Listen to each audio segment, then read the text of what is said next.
My name's Diana Mercer. I've been with Peace Talks Mediation since January 1st, 2000. It was my Millennium Resolution.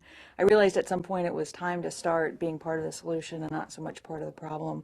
I'd been a litigation attorney since 1988, and I did a good job. My nickname was actually Jaws, and it was it was good as far as it went, but pretty quickly I realized that there was a problem that wasn't being addressed in the court, and that's that the emotional needs of people weren't being met, and that as much as a legal agreement might have been very nicely drafted or what have you, it just wasn't doing the whole, it wasn't doing everything that people needed it to do, and so I turned to mediation.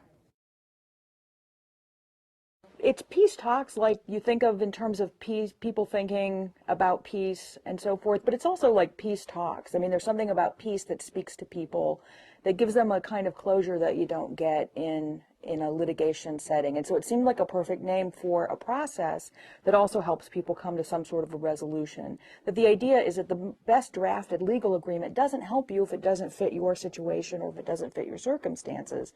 And so the idea being that if you talk and flesh out all of the issues that you need to talk about, that we can help you come up with something that's legal, that's well tailored to you and your family, and that's actually going to work. If we can give you some peace of mind after that and some closure, then that's what really we're aiming to do.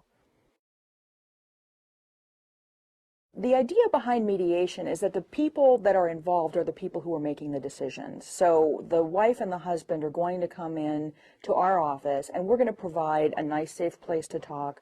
We're going to provide some people who can help moderate that discussion, who make sure that everything's heard, make sure that people understand what their legal rights are and so forth, giving them legal information and not giving them legal advice, and helping them steer the discussion such that they're able to come up with their own agreement. And so as much as we may make suggestions or point out issues or help them solve things, the idea is that they will come up with the agreement that they're ultimately living with.